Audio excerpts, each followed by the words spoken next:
Hi, everyone. Welcome to your Friday afternoon. So we're gonna today give you a little overview of a program that we're launching, the California City Council Action and Monitoring Project, CCAMP, with kind of more emphasis on the action than the monitoring. And this is all about creating kind of a framework for local action and relationship building with city councils in order to advance our public policy priorities. But before I jump in, um, let me say welcome to our presenters, me. I'm going to be out front for most of today. For those that don't know me, my name is Missy Miseko. I'm one of the directors of public policy. And operating in the background today will be Amy, Amy Hom, the person that keeps public policy running. She'll be kind of monitoring the Q&A and handling those kinds of questions in the background along with our fantastic web team. Um, so um, Let me dive in. Please ask questions. Those of you that submitted questions when you registered, I tried to address them throughout the presentation, but please feel free to ask questions in the Q&A as we go forward. And I'll stop in certain places to see if we have any questions that are pertinent, and otherwise I'll hold them until the end. So, um, Overview, what is this? Over the last 2 years, we've had a lot of requests from branches and individual members to create more action-oriented resources. And CCAMP is a special project that came out of some of those requests. So this is a new project being launched that gives those action-based resources to all of you to support local advocacy and relationship building with city councils and boards of supervisors. So even though we are focusing in the name and the title on city councils, we also recognize that based on where your branches are located, that boards of supervisors might be, part of who you might want to reach out to. The goal of CCAMP is to really build and support sustained relationships and collaboration between AAU members and branches and your local governments. And we're providing the toolkit, but we leave it up to you at your branch level and based on your teams as to where you want to focus your attention on a particular city or on a particular board of supervisors. Um, so, um, Through CCAMP, we can engage in sustained activism that will advance our policy priorities locally. I'm going to pause, and I saw something pop up in the Q&A and ask other people if they are hearing some sort of feedback in my sound. Other panelists, are you hearing anything in the sound? Is there a sound issue before I move on? Missy, for me, it sounds fine. I do not hear an echo. Okay, thank you. If you are hearing an echo, you might want to look at your own system. But Make sure we get all the technical bugs out at the beginning. Um, okay, so we've gone through the what. I'm just going to give the basics, the why of CCAMP. So through CCAMP, the idea is to engage in sustained activism to advance our public policy priorities locally. Um, the idea here is uh, to engage in local and hyper-local activism. And the reason for that is, many, right? Um, Local and hyper-local activism. So local activism, thinking about your local governments. Hyper-local is going even kind of into smaller and smaller units in your own community, down to your own block or your neighborhood association. But how can we use the kind of things that you need to get done really locally as a way to build relationships with people. And I see something popped up in the Q&A and think about what our public policy priorities are. So our public policy priorities, I can drop a link in the chat to look at the four pillars and what they are. But I'll kind of address that question when we get to the focus for this year. So local and hyperlocal activism is empowering. It's more immediate than state and federal actions. Right now, I know a lot of people might be feeling frustrated if they're trying to do activism, especially at the federal level. Um, it might feel like you're like throwing a rock into the ocean, right? You don't always you see returns right away. And so doing local and hyper local activism is more empowering in these moments because of the immediacy. Small O local actions also might sometimes feel somewhat mundane, but they're really important for kind of rippling out. So that's not to say we shouldn't be engaged in kind of wider activism, but doing both things, right, simultaneously, or having one group focus on the local while another focuses on the federal can build from both directions. So these things ripple out, right? You can create a model for something that might be used somewhere else and then, rippling out and out and out. But that's the idea of part of the idea of focusing on this kind of really local and hyper local, more accessible, more empowering, more immediate, and it can have a ripple effect outward. So, what is our focus in 2026? And I think that this addresses the question about what the public policy priorities themselves are. Here we're going to focus on local anti-discrimination, education, and protection. And the focus on anti-discrimination locally and hyper-locally is particularly important because of what is happening at the federal level. But what we're going to ask you to focus on before I give you some of the whys is taking stock of what your city or your county is already doing to provide anti-discrimination resources, information, thinking about what is happening locally to dispel misinformation that might be widespread about what discrimination is and is not. What are they doing to offer additional protections and resources for different communities locally? And how are they providing pathways for potential reporting to the state in particular at the local level? So we have kind of landed on this as a focus in part because of what's happening at the federal level. The federal government can't be counted on to reliably report on what discrimination is. They can't right now be counted on to protect citizens from discriminatory practices, especially not all citizens from discriminatory practices. So, thinking about what resources we have at the local level to dispel misinformation, advance protections, and provide resources is important because when we have a lack of that at a certain level of government, then we can think about, okay, what is the state offering? What can the state do? What can the county do? And what can the city do to kind of fill the gaps in what is now absent, right? Potentially at certain levels. So not only is local activism, right, more immediate and more impactful, but it also provides kind of a stopgap to where we might be missing resources and information, especially about discrimination. So here is the question about public policy priorities and why this is a project for AAUW.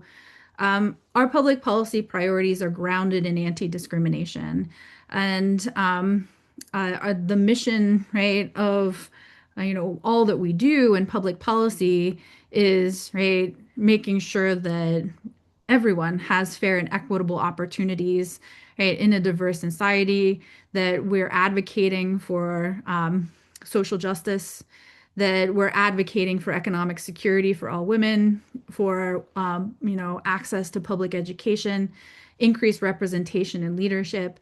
And so anti-discrimination is at the bedrock of everything that we do in terms of our public policy priorities.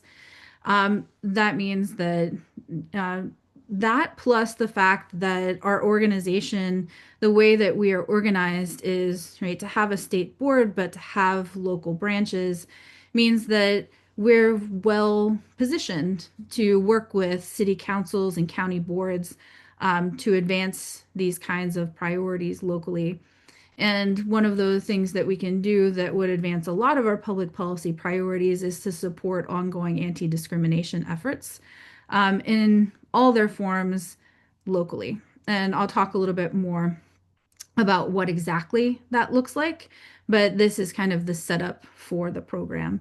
I'm going to take a look at the Q&A and pause and see if there are any questions. Mm -mm -mm -mm. All right. So I think I will address some of these questions moving forward. So we also do have, right, the school board project, and this project is, right, may work in tandem with them at some points, but is distinct because of where we're going to focus. So the focus here is thinking about locally what is happening generally, right, in terms of general policy on anti-discrimination, and then specific areas that your branch, right, or your locality may be more or less invested in that you want to focus on. So I'll go through each of these. So some of the questions that have come up already in starting to explain this is, what do you mean by anti-discrimination? And so we started kind of developing this project thinking about the implementation of SB 1340. And I'll talk a little bit more about that in a second. But this is a piece of legislation that passed in 2024 that went into effect in 2025 that isn't about compliance, but is about creating opportunities for the expansion of anti-discrimination protections locally. And it allows for a broad focus on anti-discrimination information and reporting pathways in addition to that ability to expand protections locally. So what is, your local government doing or not doing for supporting discrimination claims in terms of housing and employment locally so that it supports the work of the Civil Rights Division in the state of California. That's the general policy. So what we're asking you to ask about if people locally know about this and if they are doing anything with the legislation that's been passed. Again, it's not about compliance, it's about opportunities for localities to expand in ways that both help local people and help the state in a number of ways, right? One of them being if someone has a local employment discrimination claim, it helps often to have a local support system for interfacing with the state. All right, so I'll talk about that a little more in a second. Specific areas are thinking about, excuse me, the specific areas and efforts that are meaningful to you and your community that align with our public policy priorities. So let me go through each of these one on one. Okay, so general anti-discrimination, SB 1340, I talked a little bit about this. It allows cities and counties, one, to cooperate with the California Civil Rights Department in two ways. One, creating local pathways for enforcement of anti-discrimination protections, with a focus on employment and housing discrimination in coordination with the Civil Rights Department. Right. So again, is there a local entity that supports, right, local claims of employment and housing discrimination that are actually, right, about the violation of state, right, housing and employment discrimination policy? And two, the other thing that SB 1340 allows for is creating more protective local ordinances that go beyond the protections offered by the state. So the baseline is it has to at least, right, protect as much as the state does in anti-discrimination policy, but it can go beyond. So the example that I frequently use is that um, Fresno, right, has a policy that prevents discrimination in employment and housing based on things like height and weight. That's not in the state, policy, but it is in some local policies as a point of expansion. SB 1340 allows for this. It provides the opportunity to expand. So creating local pathways for enforcement means that we have quicker and more localized responses to discrimination. And, right, providing that opportunity to expand on anti-discrimination protections locally means that this is an opportunity for localities to address potential issues locally and expand through this kind of framework. And I will, reiterate, as I have several times, that it's about opportunities, not compliance. So we're not right out asking localities if they have complied, right? We're out asking them if they know about this and if this can be a mechanism for our localities to expand these pathways for reporting and these pathways for protection. So when you get the slides, the full bill text is linked.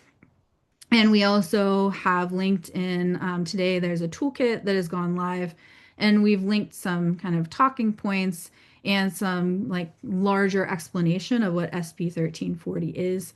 Um, why, part of the reason that we did want to settle on this as a place to work with is because it's not about compliance, right? But just creates a pathway, right, for localities to do more. The other part of CCAMP that is important and that makes it particularly relevant locally is the focus on specific anti-discrimination areas that you care about that are really, really important locally, that are really important to the team you put together to do this work. So you can use this as a way to focus on specific areas that are meaningful and that already align with the public policy priorities that we have.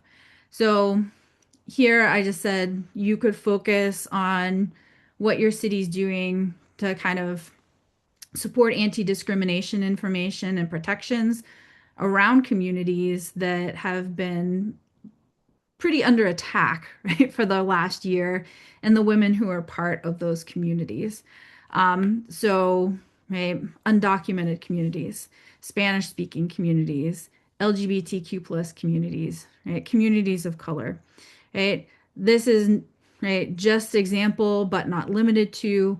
Right, what seems to be a potential problem or need in your area where you want to focus and kind of take a deeper dive and see what's possible locally to instill these kinds of protections.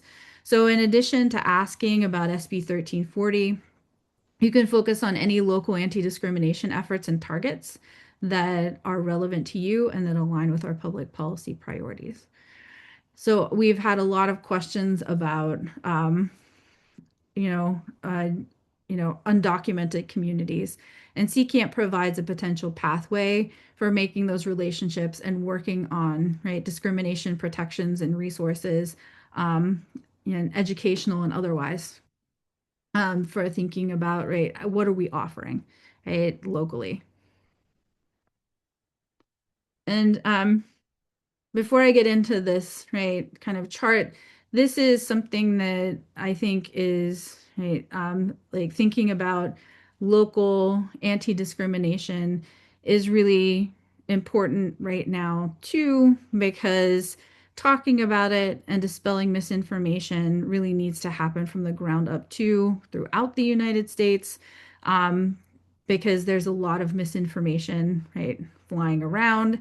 And so specific or general, right, that's part of what we're trying to get out. So the focus here and thinking about anti-discrimination, then to kind of get into the process is the first question you ask is what is already being done locally? If you are aware of it, you're ahead of the game. If you're not aware of it, then learn more, right? What is your city or council county already doing? Is what they're doing impactful? What are they doing well? How are they letting people know about the resources that exist and the potential kinds of pathways for protection that exist? Are there opportunity areas for expanding on what your city's already doing? What else would you like to see them do? Where else do you want them to focus? And right, how can AAUW encourage and support? The way that this project is kind of being conceptualized is, hey, how can we collaborate and support in what's happening locally? How can we cross promote? How can we use our networks to really get out there existing local initiatives that are good? Um, they can be models for other communities, right? We can amplify them throughout our community. How can we contribute to support on improving what exists or creating something new? Right? What can we provide to help with that? Cross promotion, it is also a potential. How do our initiatives that already exist overlap? How can we cross promote them? Eventually, right? How can we think about other areas where we can get our cities or our county boards on board with some of the other things that we are doing in AAUW or in our other organizations that are mutually beneficial. If we encounter those that are unsupportive, how can we ensure greater protections for all community members? And that's right, something uh, that we can, right, as this project kind of grows and develops, we can provide additional resources if this is something that we find you all are encountering more of. So the how, right, of how to participate. So we've set this up as kind of a timeline, thinking of this as an ongoing kind of collaboration and engagement.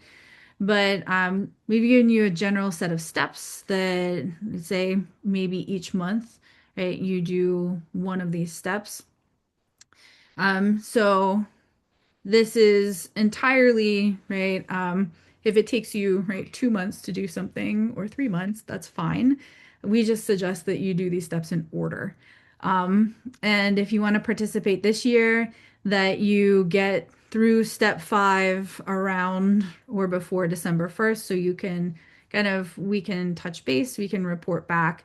And because this is a new program, we can see, right, what's working, what's not, what things you encountered, where we might focus our attention next year. But let me go through the participation steps and then I will get to questions. All right, so how to participate. Step 1, attend the launch webinar. Congratulations, everybody who is here or who is watching this recording later. You have completed step 1. Give yourself a gold star and right, celebrate. So step 1 was February. You win, right? You are done.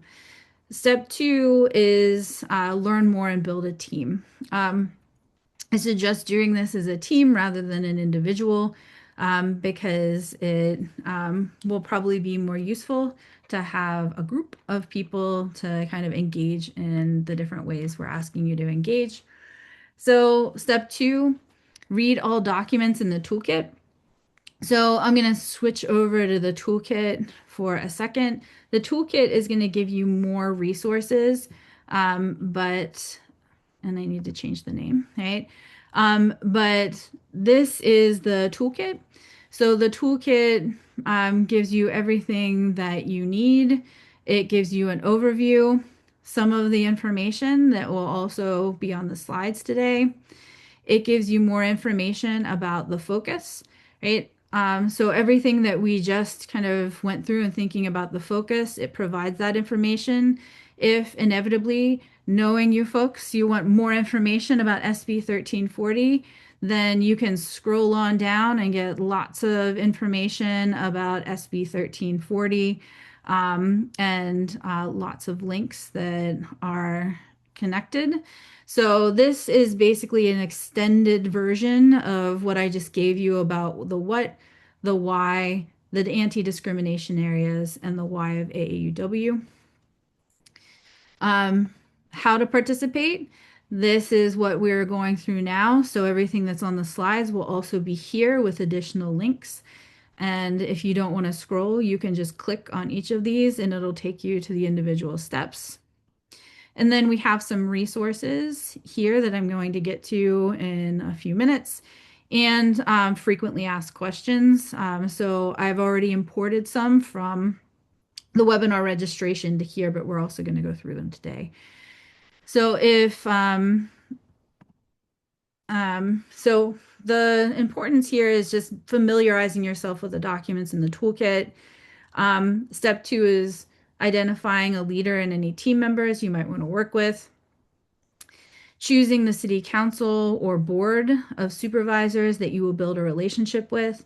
One question that we've gotten a couple times is, right, my branch covers like 10 city councils, right? Like, so do I have to engage with 10 city councils? And the answer is no, you don't, right? And in selecting that city council, you should just select a city council, right?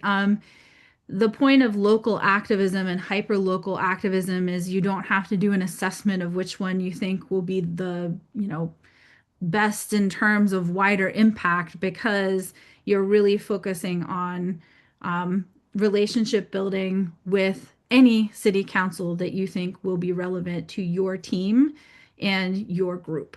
So you have to make an kind of an assessment of that.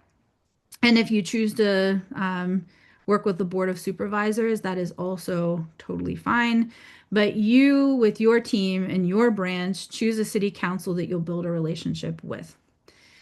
And then step two, and you should start this one in March, send us an email, right, to let us know what you're choosing if you encounter any issues to ask questions.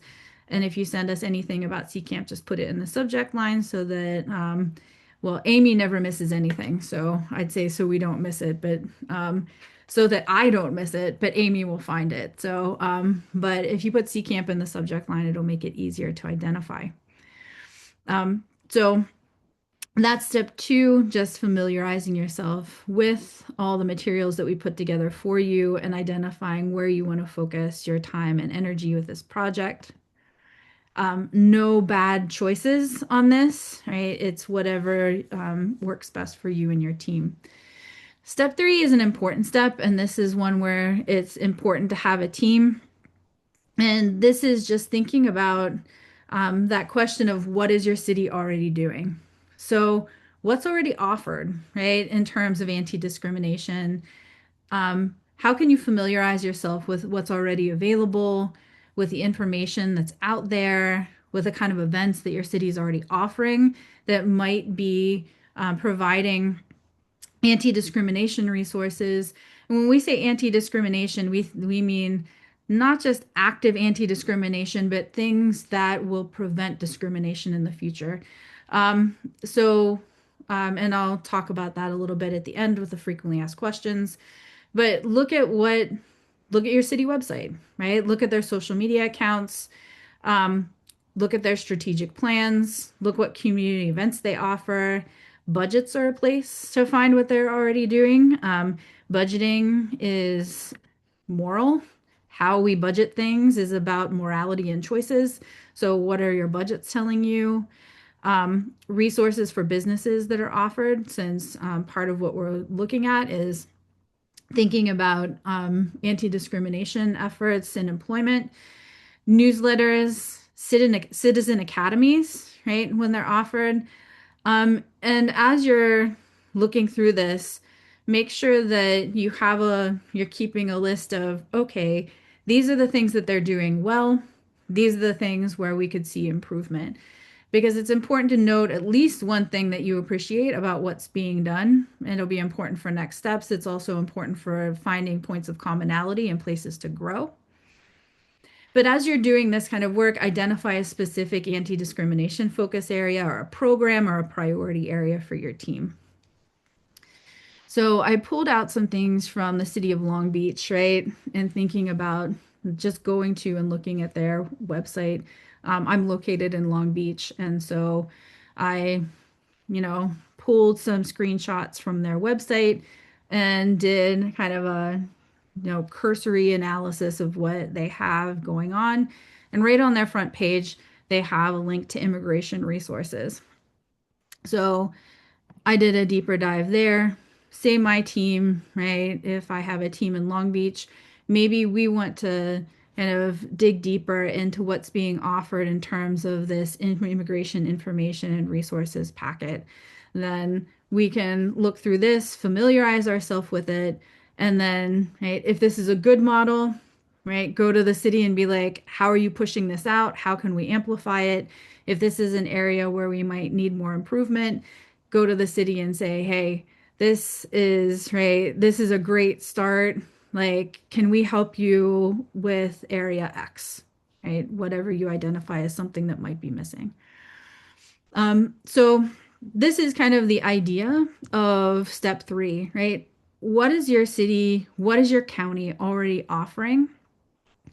What is something you appreciate about what they're doing? And right, where do we find opportunity areas for improvement? Is right part of that kind of relationship building. Um, let's see. Right. So some of the questions that I can answer right now in the chat, a citizen academy. So one of the questions is, what is a citizen academy? And that is a great question, Kim, and something that we can, right, is why we need to build those relationships with our city councils. So occasionally, cities have academies where you can come and learn more. Like it basically walks you through step three, right? It tells you, you learn more about what's happening with all of these different programs and resources within your city. So that you can then be kind of a touchstone within your own community to kind of be that information hub and right to help with things within your city. So not all cities offer them, not all cities offer them all the time, but that's the thing about this program is like you find out more about what your particular locality is offering. And if a citizen academy sounds awesome, and that's something that you think would promote, right? You know, could help promote any anti-discrimination resources that your city already has, then like maybe that's what you propose, right? That's something. Um, so, um, will there be information about CCAMP to leave at the city council? We haven't created a pamphlet yet, but the idea here is for you to build this kind of relationship and to have this program be that. What we suggest you leave with your city council is our public policy priority card so that they have some sense of what our priorities are. If we have specific asks, we can think about. So, Rosanna had a question. We can think about what else we might have to leave with city council members. It's a good question. Right now, we're suggesting our public policy priority cards so they have a sense of what we stand for. But if you have specific asks, or we'll think a bit more on that. It's a good question. Other questions before I move on. Are we putting together a team at your local branch? I would say yes, right? Because this is local and kind of hyper local, that your local branch is probably the best hub for putting together a team. But right, that's how we conceptualize the program. Um, Gail asked, can we attend a city council meeting by Zoom? Right. I'm going to get there, Gail. That will be in one of the next steps. So I promise you I'll answer that question. And Elizabeth asks a question about anti-LGBTQ council members. And Elizabeth, I will get to your question too when the frequently asked questions. So I have it I have kind of how to negotiate that in there. I don't see any that are about this step, but I promise you I'll get to those other questions. All right, so step three is kind of the like do a scan, learn everything, follow your city on social media, follow your county on social media, check out their websites, see what they have going on. You're more likely to kind of build the relationship with your city council people and be able to help create and advance new things if you come into the conversation with at least a working knowledge of what's already being offered. Based on kind of are interfacing with some wonderful former city council members. Uh, uh, they are basically irritated if you go in and don't know anything about what your city's offering and then are asking, right, these questions. So step three is basically doing your homework and doing your due diligence so that when we're asking questions and trying to advance something with our city council that we have at least a working knowledge of what's being offered. Step four is attending a city council meeting. So, um, one, we ask you to plan a positive public comment focused on the things you identified as being positive in step three. This is important too for signaling that you are there for relationship building and that there are things that you support. And so we have that kind of out front as a place to right, start building that relationship is like this thing is being done well. We have attend a meeting in person if possible. So Gail, right, if your city council meeting is on Zoom, right, then you can attend. We're encouraging in-person attendance if you can to kind of show up and have a presence to, you know, to have the city council person see you standing there as you make that public comment. And maybe being able to interface with other people that are at the meeting. I'm not sure if the Zoom option allows you to interface with other people who are attending, but that might be, that's also part of the relationship building is to get a sense of what's happening at these meetings. That doesn't mean it can't be done on Zoom. So if that's the option, that's the option. We're encouraging in person, but it's not required.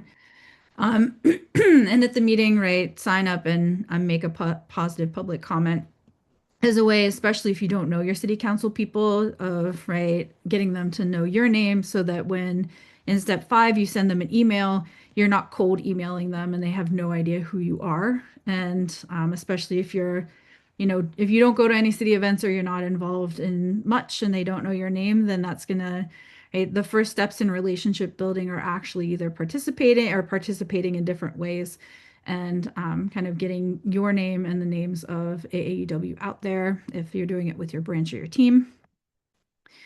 Step five is scheduling a meeting with a council member. So, right before the meeting, send an email. We've given you a template. If you already have a relationship with some of your council members, reach out in a way it makes sense. We have places in the template where you can modify to focus, right, your energy on specific communities or programs locally. During your meeting with a council person, we have a template to guide your meeting, which focuses on local programs and local anti-discrimination efforts. And so it kind of mirrors the email of just asking them what's on offer and offering where, AAUW can support. Um, and this looks very much like, right, what we're already telling you here. So I'll go over to these as resources, right? Email outreach, right? Um, Promoting and expanding local anti-discrimination resources, expanding local anti-discrimination protections, right? So everything that we just covered. And there are places with a little asterisk where you fill in your own information. Okay. We've given you a script if you feel a little, hey, kind of, uh, you know, like you don't quite know what to say in a one-on-one meeting. If you're going with AAUW in your branch, speak on behalf of AAUW California and tell them what you're doing. If you are going outside of AAUW in a branch, tell them how you've already participated in some way in the events or what's happening within your community. And then our key questions look just like, right, the email template, right? Um, so, right, are there public campaigns to provide trusted information about, right, whatever it is that you've identified you want to focus on locally? um, Expanding local anti-discrimination resources through SB 1340. So as we said, right, SB 1340 allows you to create new and meaningful protections for anti-discrimination. Does the city have plans to expand their anti-discrimination protections locally to go beyond state level protections? Right. And then some examples, yes and no. Raising awareness and countering misinformation. Do they have any public education campaigns to offer more information about what discrimination is and is not based on state and local law? Right? If you find this in step 3, right, then you can eliminate this question. But this is right, the questions for the 101 meeting. Um, Implementation of SB 1340 isn't required, but it allows you to create local pathways for quicker and more localized responses to employment and housing discrimination. Has the city taken advantage of this, and have you promoted it? Right. So this is a script, right, for what you can talk about, right, in step 5 if you meet with your city council person or a representative from the Board of Supervisors. So they should focus on local programs and anti-discrimination efforts. And then after the meeting, follow up with the council person based on your conversation and report back to AAUW California on opportunity areas by filling out that form. That link is, unless y'all are going to go out tomorrow, that link is not live yet. So, but it's not broken, but it will go live within the next 48 hours. So don't worry. But there's a report back form that's just, you can email us, but the reporting form will have more guidance as to how you report back and just let us know what's happening. So, how to participate? This is kind of maintaining relationships ongoing. Um, So after you kind of have that one-on-one meeting, right, the goal is to create those kinds of long-standing working relationships. So you don't have to do all of these things, right? But this is identify things that you think, like based on all of this kind of research and interfacing, that you can kind of tap into, right? Attend events, um, collaborate with your team. Anything that one person attends, someone else doesn't. Take notes and share them. Identify future opportunities. Right? Are there priorities, areas of synergy, possible things for future collaboration, and then share out your findings. But make sure that, right, this is just ongoing, because there will be kind of the space for and potential for then additional asks, right, for your local city council or board, that may be useful from the state in addition to kind of what you're working on locally. All right, I'll pause um, and see. Amy, I can read through the questions, but if there's anything you think I should answer right now, let me know. The one from Susan about working in with like-minded organizations as a coalition. Did you Yes. see that at the bottom? Oh, very good one. Okay. Susan, we are a very small community. Can we work with other like-minded organizations as a coalition to address anti-discrimination? Absolutely. Yes. And we should. So this is a program being launched for AAUW California, but with the goal of building all kinds of relationships and coalitions. And anybody can use this as a model for thinking about how they do outreach. And those teams that you build can be built made up of any members, and especially of groups that are kind of already either in the headspace here or that might already be doing some of the work or thinking about focus areas locally. So great question, Susan. And Missy, Right. do you want to address Elizabeth's question about her city council members who are majority staunch GOP members? Absolutely. And I think I'm going to do it through the FAQs. So we're right there. And if so, I will hopefully answer these through the frequently asked questions. Right. So, I answered the first one, right? My branch covers many city councils. Do I have to do this work for all of them? No. Please don't. This is a lot of work, right? So if you're going to target a city council or a board of supervisors for relationship building, then you should invest in relationship building there. And so no, but you'll just have to come to agreement with your team where you're going to focus. And like I said, don't worry if it's a small city or a small locality. Like think about what you can do that has maximum impact in your local community and how that can ripple outwards rather than like doing some sort of assessment of where we should go based on, right? Base it on whatever you want to accomplish, but you do not have to work with many, many city councils. Um, Elizabeth, I think this gets to some of your questions, so I'm going to try to put them together. And that's the next two questions, right? So let's get to how do I engage with city councils or boards that have no interest in our public policy priorities? So, with Elizabeth's question, I think this is answers that, right? So Elizabeth basically says that 4 or 5 city council members are staunch GOP who are opposed to LGBTQ, don't want their activities in the city, don't want transgender folks to be on the wall of recognition.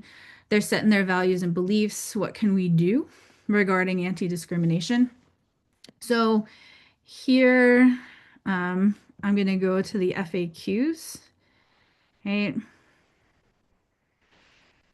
And I have typed out an answer here that is kind of like, where can we meet? Right? So, um, there are a couple of things to consider, right?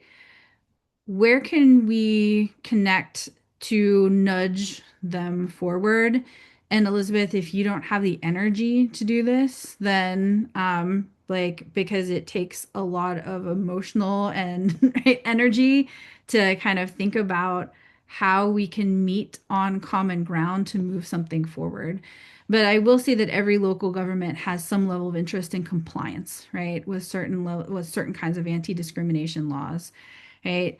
Every local government also has some kind of project that they're working on that you might be able to connect with. I don't know what that might be in your community, but I would at least take the time to look for it. Um, so I can't give you an example of working with a city council but I'm going to give you an example in from I think from Pennsylvania that I use all the time, and this is usually when I talk about DEI. Right, I've got a lot of folks in that I am related to in Pennsylvania, right? That are anti-DEI, right? But I can meet them on, right? Um, I will ask them if they are happy about their access to existing cancer trials being rescinded, and they will clearly not be happy about that. And then I will use that to say, well, this is something that we can work on.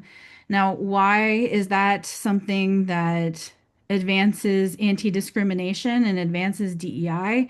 Because poor rural people in Pennsylvania are being eliminated from medical trials because they're considered part of the DEI program.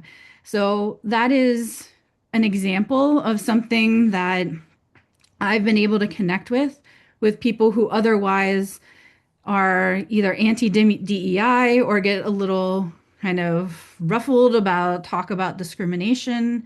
But it's something where that's something I can build on with them. So, is there anything with your city council that you can find to build on to work together so that you can move your own priorities forward? And if not, your tactic in this project might be more on the monitoring side than the action side. So, can you monitor what they're doing and report back to AAUW California so we can, right, think about how we can give you resources for expanding CCAMP into new areas, such as strategies for identifying new candidates for city council, right? But if you're running up against that kind of problem, then that's something that I would say try to meet people where they're at, see if there's anything you can work together on, and then see if there's any way that in that kind of right, relationship building and working together that you can start to inch your priorities forward in different ways. Elizabeth, I hope that answers your question, at least, right? Gets you to a better place and gives everyone an idea of how we might, right, do this kind of work. Um, so the third question, I think, is one that dovetails, and that is how do we talk about issues that might be labeled as DEI with local officials? This one came up in the registration. So and especially those that might be worried about consequences from the federal government. So this is my one of my other jobs is as a DEI professional, and so here's how I advise people to talk about it. Focus on innovation and growth. Emphasize the value of DEI in your community for innovation, growth, for promoting more functional, pluralistic democracy. If you need to, focus on risk, right? And I give you some language here, right? Funding freezes and legal compliance, right? The fear of it creates risk. But if you don't have diversity, equity, and inclusion programs and strong anti-discrimination protections in your community, there's also risk because last time I checked, California still has strong anti-discrimination laws. And if your locality doesn't actually, right, have programs and protections in place, then that's also a kind of risk that they are taking. Both of these things carry risk. So that's how I would potentially talk about it if you want to. You could either focus on innovation and growth or focus on the potential risk of not having DEI if they're worried about issues of compliance. Get creative to promote diversity, equity, and inclusion, right? So, right, guide people to kind of think about renaming efforts, right? Community building instead of inclusion, focus on plurality instead of diversity, right? Coordinating efforts with something already embedded or supported in the community. So there's lots of ways to get creative to continue to do the work, and that's what we've seen a lot over the last year, and emphasize collectivity. So this is something that I have been preaching for the last year, and that is that if every local government would continue to support and advance DEI, their strength in numbers. If we all collectively say we are doing this, right, then we can't all be targeted, right, and we can all support each other. I don't know if that'll work with your city council people, but that's part of the reason that I think another reason I think local activism is so important because if there are a million localities that have good anti-discrimination protections and strong DEI efforts, it's going to be really hard to target and eradicate a million efforts. So that is what I'm hoping for and thinking about really local activism. Um, so that is kind of the bulk of the presentation. I will look through the Q&A unless Amy has anything else queued up for me, and I'm going to stop the slides too so we can talk. Missy, if you want to look at Barbara's last question about California laws regarding DEI. Mm-hmm. Okay, so I'm just going to read it out loud and then, all right. Even some of the community leaders that I work with don't know what the actual anti-discrimination laws are. Please give us wording of what California laws and how California laws are related to diversity, equity, and inclusion.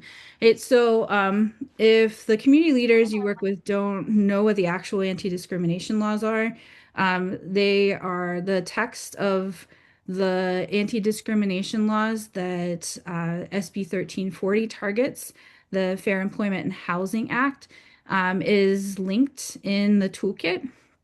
And so California has a lot of anti-discrimination laws. The ones that are linked in the toolkit are related to FEHA. And so because this is focused on support and resources more than compliance, we've only linked you to that particular section. If you want more on what anti-discrimination is laws are offered, I would go to the also linked in the toolkit, I believe, the Civil Rights Division of California. Their website will have a wealth of resources of what the actual laws are in California. Um, and the kind of wording of right how they're related to diversity, equity, and inclusion. Um, so the anti-discrimination laws, that's a big question. So why diversity, equity, and inclusion is extremely relevant is because of what's been happening federally. But historically, what diversity, equity, and inclusion programs have done is at its very baseline, right? At its very baseline, the jumping off point for DEI programs is compliance with discrimination laws, right? But what teaching more about inclusion and equity and diversity, right, in terms of training and events tends to do is it tends to mitigate claims of discrimination because people have a better sense of how to work together in teams, how to establish psychological safety, how to deal with conflict and conflict resolution. And so that is how diversity, equity, and inclusion is related to, right, preventing discrimination and therefore better compliance with existing discrimination laws. So I hope that Barbara gives you some kind of um, some connection and some language for it. Let me see. I just saw another one pop up.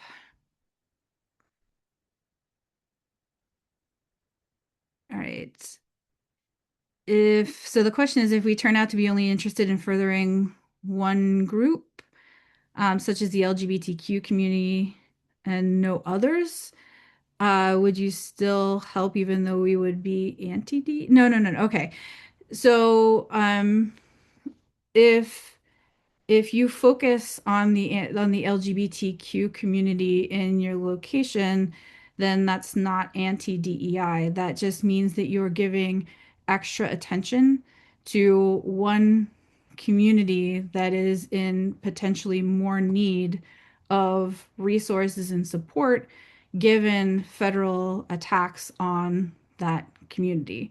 And so in advancing or focusing your energy there, you are one group advocating for that particular set of resources, and that doesn't take away from the larger kind of focus on, say, SB 1340, where you're still, trying to advance general anti-discrimination protections, but giving more energy and attention to a community group or set of resources that might be absent in your community or that might be targeting a specific group that needs additional resources in this moment. So there's not a mismatch between, right, advocating for one group. For instance, AAUW was created to advocate for women.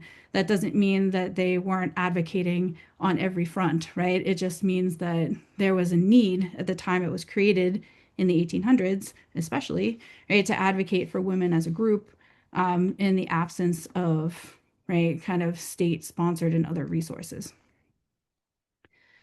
All right, I want to mark that we're at the 60-minute mark and then see if I can digest questions in real time.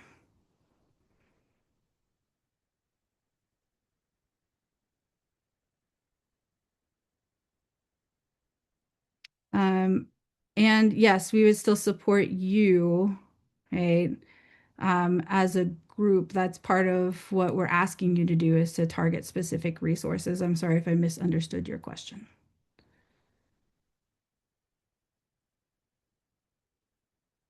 Um,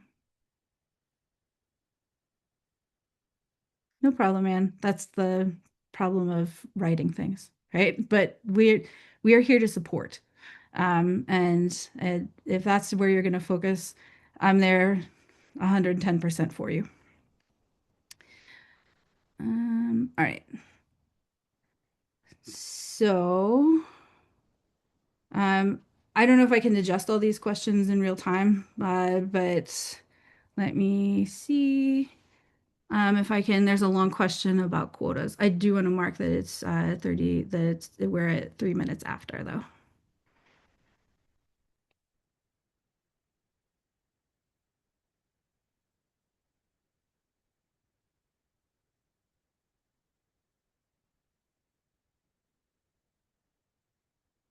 And Amy, will you publish the last kind of statement? I think it's a good way to think about DEI kind of and quotas, right? Of DEI raising the level of quality.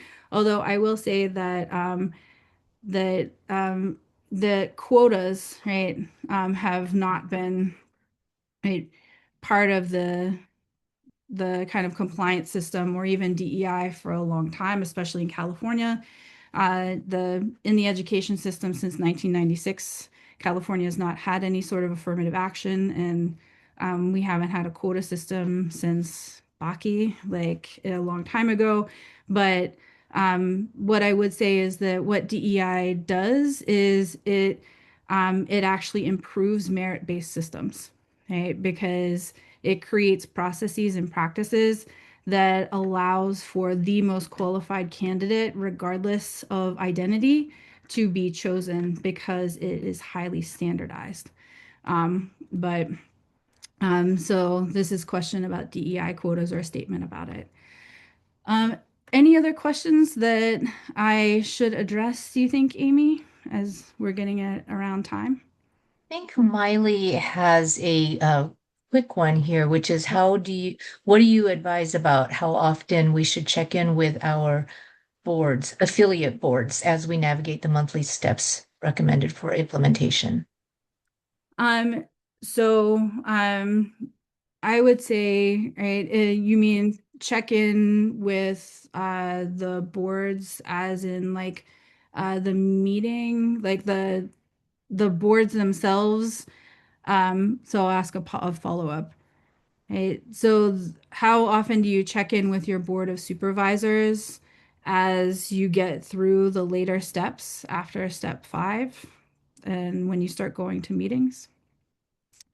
Um, and if that is the question, I would say if you have a team of people that, I don't think it's a how often. I would say getting people in that team involved in any sort of local event or maybe a monthly meeting to make sure that you are recognizable to your board. Okay. So um, then I see a follow-up in there. Then if you feel that you need to get your affiliate boards okay before you start CCAMP, then I would say check in with them and initially, and then just send them give them a brief update as you move through the process, which is kind of a month by month process.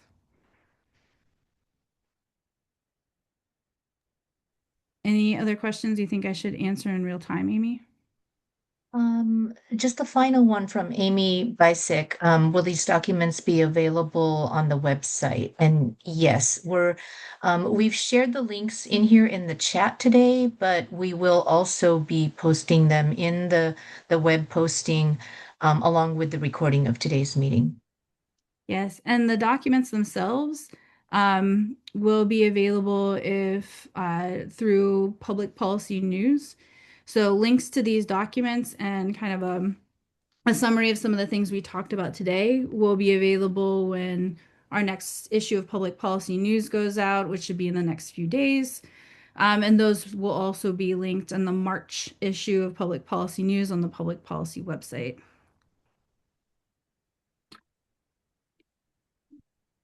Missy, do you want to answer this final question from Anne? It's about the feds and how the feds have really pulled back from anti-discrimination policies. All right, let me see.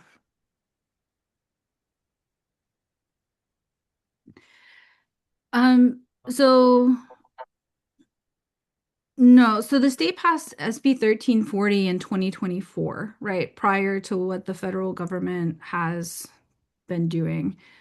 And um, SB 1340 was took 10 years to pass, right? I think the commission that started research on this started under Jerry Brown. And it was advocated for as part of kind of larger racial justice initiatives to have the ability for localities to have a bit more control over FEHA reporting, guidance in the process, and also expanding those protections. So you don't need to have a standard for the federal government, right? It's just that what the federal government has been doing has been kind of confusing what discrimination is and isn't federally, but the state of California is very clear. And part of this effort is making sure that everybody has the best information possible about what it is and isn't, what the Civil Rights Act actually says federally, what our state government, the Department of the Civil Rights Department, has in terms of resources. And we gave you a very kind of narrow area of some place that you could focus on, right? And thinking about, right, what the state is doing and what the state is offering. Um, so I hope that answers your question, Anne.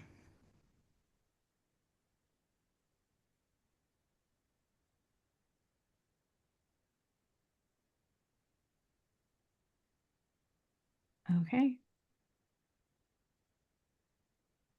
Then I will say I would bid you all a fantastic rest of your Friday.